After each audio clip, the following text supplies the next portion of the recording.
লীলা তথ্য বর্ণনার পূর্বে পরমহংস মুকুটমণি সুখদেব গোস্বামীপাদ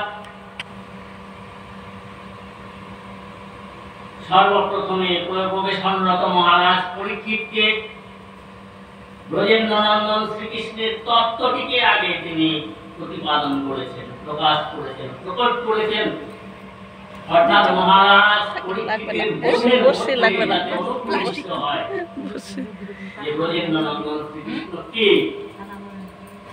যতক্ষণ পর্যন্ত ভগবত তত্ত্ব হৃদয়ঙ্গম না হয় ততক্ষণ পর্যন্ত তার লীলা তত্ত্ব হৃদয়ঙ্গম হয় না। এইভাবে ভগবত তত্ত্ব প্রকাশ এবং প্রকট করতে গিয়ে সুখদেব গোস্বামীপাদ বলছেন, অজহু কিষাণদ্বয়াত্মাত্মলিঙ্গম অদাক্ষজম। যার লীলা কথা এখানে শ্রবণ করছো তিনি হচ্ছেন জন্মরহিত, তার জন্ম হয় না, তিনি হচ্ছেন অজ। এটি হলো প্রথম লক্ষণ।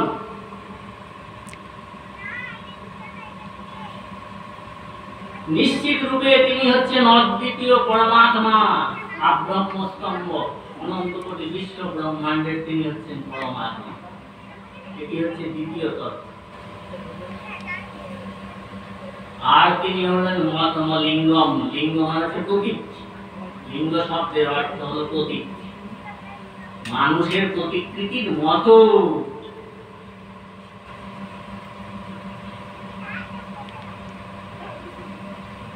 কিন্তু তিনি হলেন অলক্ষজ। জড় ইন্দ্রিয়ের দ্বারায়, জড় দর্শন ইন্দ্রিয়ের দ্বারায় তাকে দর্শন করতে পারবে না। এই জগতের কেউই জড় দর্শন ইন্দ্রিয় দিয়ে তাকে দেখতে পায় না, জড় মন দিয়ে তাকে অনুভব করতে পারে না।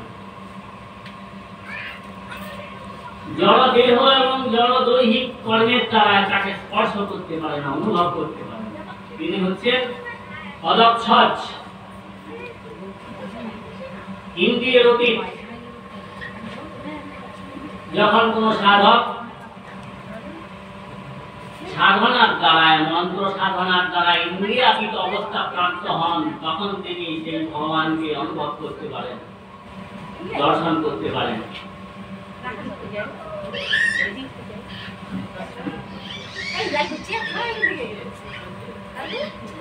এই জগতের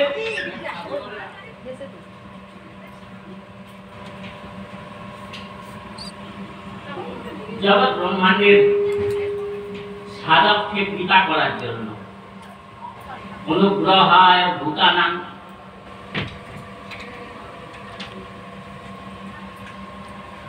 কেবলমাত্র সাধক নয়, মানব নয়, দেব দানব মানব সবাইকে কৃপা করার জন্য। কারণ কখনো কখনো দেবতারাও কামে মোহিত হন।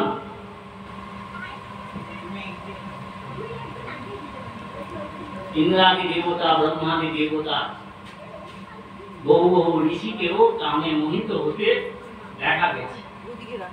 সেই জন্য তাদের কৃপা করার জন্য অনুগ্রহায় ভূতানাং মানুষং দেহমাত্রিতঃ ভজতে তাদিতি ক্রীড়া, ভজন করার জন্য, উপাসনা করার জন্য। যা হবে এই রাসলীলা কথা শ্রবণ করে রাজবিহারী ব্রজেন্দ্রনন্দন শ্রীকৃষ্ণের সেবা লাভ করার যে সাধনা, এই সাধনায় তৎপর হওয়ার জন্য তিনি জগতের সাধককে কৃপা করেছেন। এটা হচ্ছে ভগবানের বিশেষ কৃপা।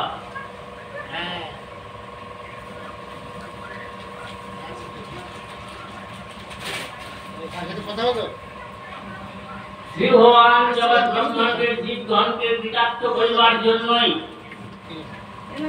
নরকৃতি পরব্রহ্ম হয়ে বিবিধ লীলা বিলাস করেছেন। আত্ম হিতাকাঙ্ক্ষী ব্যক্তি মাত্রই, সাধক মাত্রই এই মধুর লীলা কথা শ্রবণ করে লীলা উপাসনায় জীবনের সার সর্বস্ব রূপে অবলম্বন করা একান্ত উচিত। এটাই হচ্ছে সুখদেব গোস্বামী পাদের আদেশ, ভাগবতের আদেশ।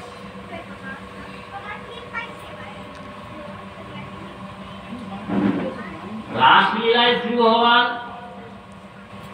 প্রবৃত্তির আবরণে যে পরানিবৃত্তির খেলা খেলেছেন, তার অধিকাংশ তত্ত্বই ভগবান অপিস্তারাত্রি শারদোৎফুল্ল মল্লিকা বিচ্ছরন্ত মনশ্চক্রে যোগমায়া উপাশ্রিতাঃ। এই প্রথম শ্লোকের মধ্যে অন্তর্নিহিত ভগবান রমণ করতে ইচ্ছা করলেন, ভগবান অপিরন্তং মনশ্চক্রে, এটি হচ্ছে এই শ্লোকের মূল প্রতিপাদ্য অংশ।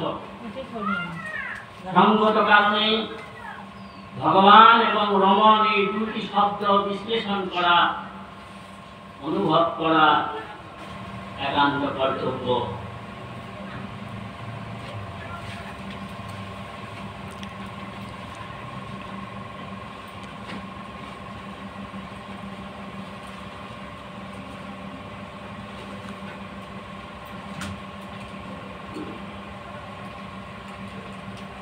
ভগবত উপাসনা করতে হলে ভগবত উপাসনার যে পদ্ধতি, শাস্ত্রসম্মত পদ্ধতি, সেই পদ্ধতিকে অনুস্মরণ করতে হবে। ভগবত উপাসনার শাস্ত্রসম্মত পদ্ধতিটি কি? শ্রুতি স্মৃতি পুরাণাদি পঞ্চরাত্র বিধিনা ঐকান্তিকী হরি ভক্তি উৎপাকায় উচ্যতে।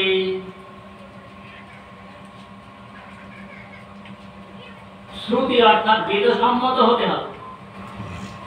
বেদের মধ্যে যে উপাসনা পদ্ধতি নেই, যে উপাসনা পদ্ধতিকে ঋক, সাম, যজুর এবং অথর্ব বেদ সমর্থন করেন না, সেই উপাসনা পদ্ধতি হচ্ছে সম্পূর্ণ নিষিদ্ধ।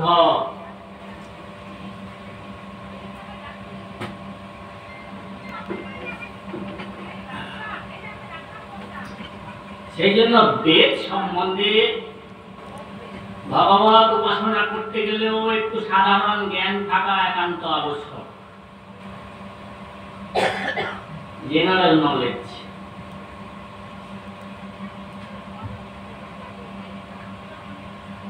বেদ হচ্ছে চারটি, ঋক, সাম, যজুর এবং অথর্ব বেদ।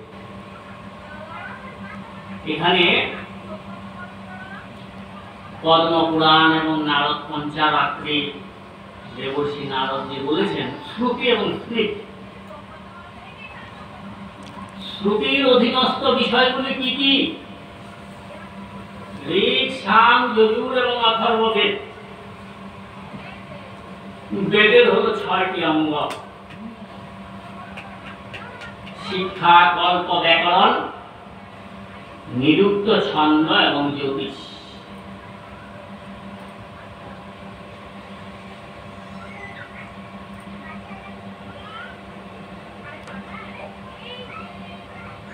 প্রত্যেক বেদের আবার ৪টি করে অংশ আছে: